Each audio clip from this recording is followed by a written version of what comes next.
Hello दोस्तों, नमस्कार। कैसे हैं आप सभी? स्वागत है आप सभी का एसएससी गुरुकुल के ऑफिशियल यूट्यूब चैनल पर। प्यारे बच्चों, अभी आपने देखा होगा कि यूपी पीआरपीबी के द्वारा एक नई अपडेट दी गई है। उत्तर प्रदेश जो नई भर्ती आने वाली है पुलिस की, उसको लेकर, है ना। अब ये नई अपडेट क्या है, आखिर इस अपडेट में क्या कहा गया है और आपके लिए ये क्यों जरूरी है, किस दृष्टिकोण से आपको ये बहुत ज्यादा जरूरी है आपको जानना है ना। क्योंकि आपको मालूम है, अगर जो न्यूज आई है ना, अगर इसको लेकर आप सजग नहीं हुए तो हो सकता है कि जो भर्ती प्रक्रिया होने वाली है उसमें आप एप्लीकेबल नहीं माने जाएं, उसमें आप शामिल नहीं हो पाए। तो ये प्रक्रिया क्या है, इसके बारे में जान लेते हैं मेरे भाई। इसमें कहा गया है कि आपने देखा होगा कि जितने भी हमारे यहाँ आयोग हैं, जैसे आपका यूपीपीएससी है ना, यूपीपीएससी आपने देखा होगा कि यूपीपीएससी हमारा कमीशन है ना, ये क्या करता है, ये कोई भी भर्ती कराता है ना, उसके लिए ओटीआर फॉर्म भरवाता है। ओटीआर का मतलब क्या होता है? ओटीआर का मतलब होता है वन टाइम पासवर्ड, है ना कि भाई वन टाइम रजिस्ट्रेशन होता है, वन टाइम रजिस्ट्रेशन होता है। अब इस रजिस्ट्रेशन के अंतर्गत आप अगर एक बार अपना रजिस्ट्रेशन कर देते हैं तो आप क्या है मेरे भाई, आपको दोबारा से फिर कभी भी अपने डाटा को दोबारा फीड करने की आवश्यकता है ही नहीं। तो यूपी पीआरपीबी ने बोला है कि Uttar Pradesh public recruitment and promotion board जो है आपका यूपी पीआरपीबी, अब यूपी पीआरपीबी के द्वारा आपको एक नोटिस दिया गया है, जिस नोटिस में कहा गया है कि भाई क्या कर सकते हो आप लोग ना, अब एक काम कर लीजिए, ज्यादा बड़ा काम नहीं करना है कि अब आपको यूपी पीआरपीबी की साइट पर जाकर ओटीआर फॉर्म भरना है। ओटीआर का मतलब क्या है? वन टाइम रजिस्ट्रेशन है, यानी अगर आप ओटीआर फॉर्म भर देते हैं तो आपको दोबारा से कभी भी जब फॉर्म भरेंगे तो रजिस्ट्रेशन को याद रखेंगे, इसका जो पंजीकरण आपको मिलता है उसको याद रखेंगे, और आपको जो अपनी पर्सनल डिटेल होती हैं वो दोबारा भरने की आवश्यकता नहीं है।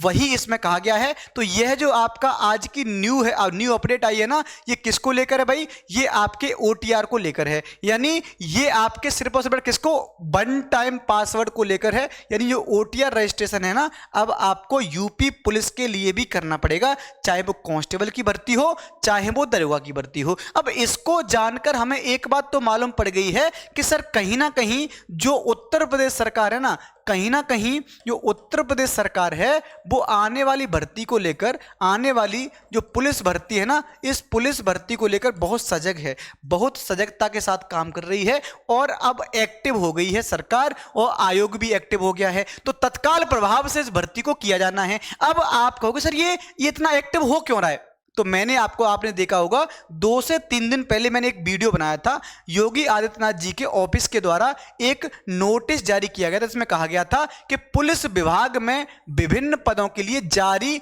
चयन की प्रक्रिया आगामी दिसंबर तक पूरी कर ली जानी चाहिए। यानी योगी आदित्यनाथ जी के ऑफिस से कहा गया था कि आने वाले समय में जल्दी जल्दी क्या करें, आप जो भी पद खाली हैं उत्तर प्रदेश पुलिस में, आप लोग उनको भर लीजिए, है ना, आप लोग उनको भर लीजिए। क्योंकि प्रशासनिक दृष्टिकोण से देखा जाए, सुरक्षा के दृष्टिकोण से देखा जाए तो पुलिस में क्या है, पुलिस में काफी पद खाली हैं और उन पदों को जल्दी से जल्दी भरा जाना है। इसमें कहा गया था कि भर्ती के सापेक्ष हमें प्रशिक्षण क्षमता को भी बढ़ाना है ना, तथा तकनीकी का उपयोग करते हुए भर्ती प्रक्रिया में लगने वाले समय को और कम करना है। ये कौन कहता है? ये योगी आदित्यनाथ जी के ऑफिस से ये नोटिस जारी किया गया था, एक ट्वीट जारी किया गया था। अब हम बात करते हैं इस ट्वीट के आने के कुछ ही दिन बाद, इस ट्वीट के आने के लगभग 7वें 8वें दिन बाद आज आप क्या देख पा रहे हो मेरे भाई? आज आप देख पा रहे हो कि सर यूपी पीआरपीबी ने क्या कर दिया, यूपी पीआरपीबी ने कह दिया है कि आपको क्या करना है, अब आपको ओटीआर फॉर्म भरना है। अब आपको ओटीआर फॉर्म भरना है। अगर आप ओटीआर फॉर्म नहीं भर पाए तो आपको यूपी पीआरपीबी में फॉर्म नहीं भर पाएंगे। ये ओटीआर फॉर्म क्यों जरूरी है सर? ये ओटीआर फॉर्म जरूरी क्यों है? जरूरी इसीलिए होता है कि अगर आप एक बार यूपी पीआरपीबी की साइट पर जाकर ना, यूपी पीआरपीबी की साइट पर जाकर अगर आप एक बार पंजीकरण कर देते हैं, पंजीकरण कर देते हैं, रजिस्ट्रेशन कर देते हैं, तो दोबारा से अगर यही आयोग कोई भर्ती निकालता है तो आपको उसमें किसी प्रकार का कोई भी रजिस्ट्रेशन करने की आवश्यकता नहीं है। इसी रजिस्ट्रेशन के माध्यम से आपका फॉर्म फिल कर दिया जाएगा। सिर्फ और सिर्फ आपको फीस काटनी पड़ेगी, है ना, फीस काटनी पड़ेगी, जैसा कि आयोग करते रहे हैं। तो ये आपके लिए बहुत इंपॉर्टेंट न्यूज है। आप लोग बढ़िया से इस न्यूज को क्या क्या कर सकते हैं मेरे भाई, समझ लीजिएगा बढ़िया से, और आने वाले समय पर इसके ओटीआर रजिस्ट्रेशन की तिथि घोषित कर दी जाएगी, आप लोग फॉर्म भर सकते हैं। अब आपको उत्तर प्रदेश पुलिस में आने वाली भर्ती के बारे में थोड़ा सा मैं बताने वाला हूं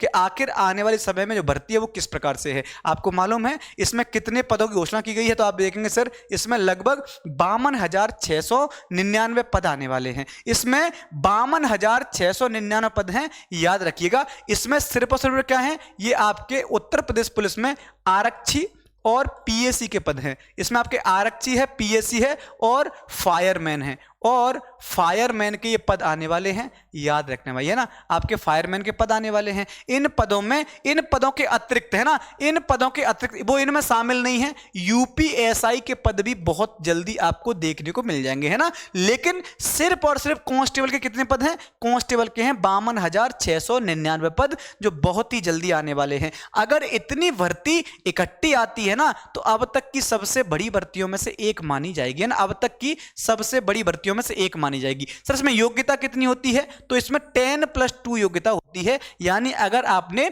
12th कर लिया है तो इसमें आप फॉर्म भर सकते हैं। और फॉर्म भरने के लिए आपने देखा होगा सर, इसमें अगर एज देखी जाए तो एज कितनी है, तो मेल कैंडिडेट के लिए, पुरुष के लिए अगर आपसे पूछे, सर पुरुष के लिए अगर आपसे पूछे एज कितनी है, तो 18 से 22 साल होती है। और महिला के लिए कितनी है, तो महिला के लिए इसमें एज 18 से 25 साल होती है। महिलाओं को अतिरिक्त 3 साल की इसमें एज में छूट दी जाती है। इसके अतिरिक्त हमारे राज्य में जो SC ST OBC हैं उनको 5 वर्ष की अतिरिक्त छूट दी जाती है, ये उम्र में, है ना, उम्र में 5 वर्ष की अतिरिक्त छूट दी जाती है। हम इस भर्ती प्रक्रिया के अन्य, आपके जो इस भर्ती प्रक्रिया की बात करें, इसमें सभी कैटेगरी के लिए, चाहे वो जनरल का विद्यार्थी हो, चाहे वो SC ST OBC का हो या महिला हो, सभी के लिए इसमें फीस जो है वो 400 रुपए रखी जाती है, 400 रुपए इसकी फीस होती है।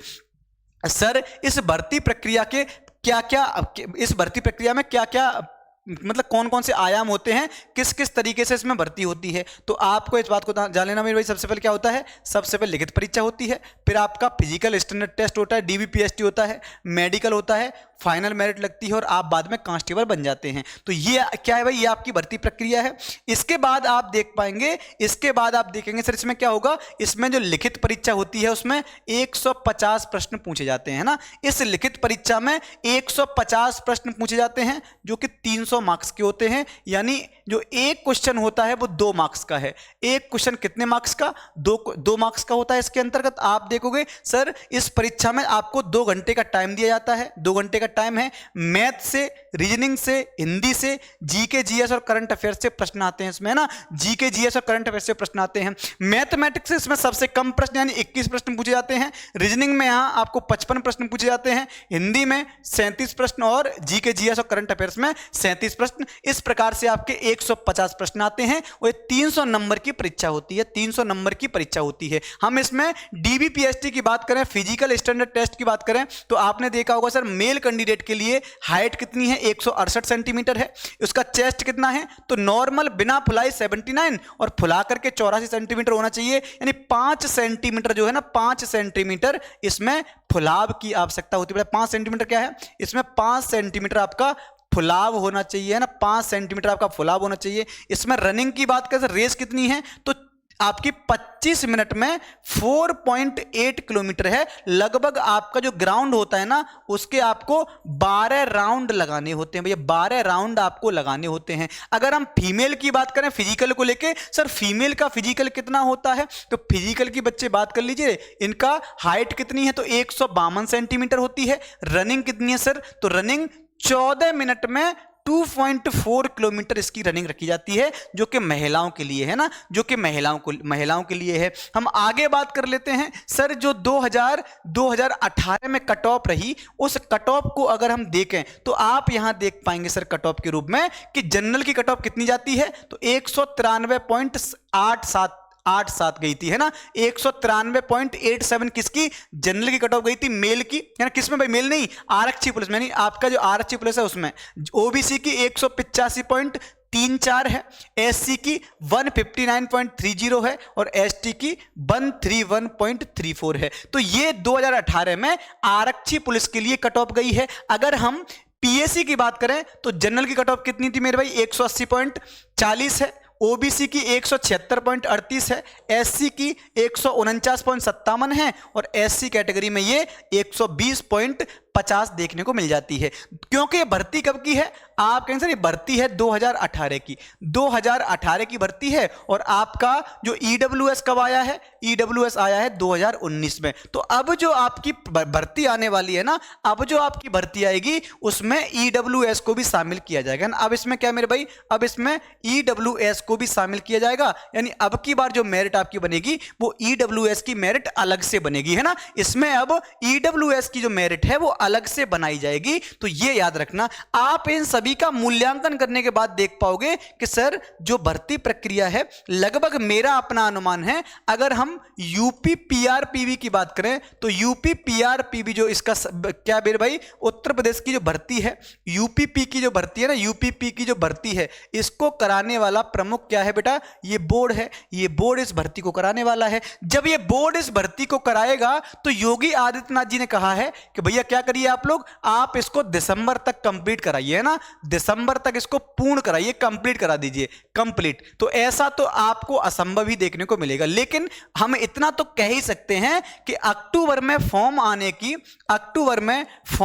की प्रबल संभावना है ना, अक्टूबर में फॉर्म आने की प्रबल संभावना है। अगर ये फॉर्म आ जाते हैं तो आपके लिए बिल्कुल बेटा क्या है, बिल्कुल भी समय नहीं मिलेगा पढ़ने के लिए, क्योंकि पहले एग्जाम होना है। इसीलिए अभी से अपनी तैयारी में जुट जाइए, पढ़ने में लग जाइए, है ना। क्योंकि अगर आप तैयारी नहीं किए, अगर एग्जाम क्वालिफाई नहीं कर पाए तो ना तो फिजिकल के मतलब के रहेंगे, ना मेडिकल के मतलब के रहेंगे, है ना भाई। तो ये आपका, मैंने आपको पूरी प्रक्रिया बता दी है। ओटीआर क्या होता है, किस प्रकार से आपको भरना है, उसके बारे में जब से रजिस्ट्रेशन स्टार्ट होगा आपको बता दिया जाएगा, ठीक है भाई। तो चलिए आज के लिए इतना ही। थैंक यू सो मच, बहुत बहुत धन्यवाद।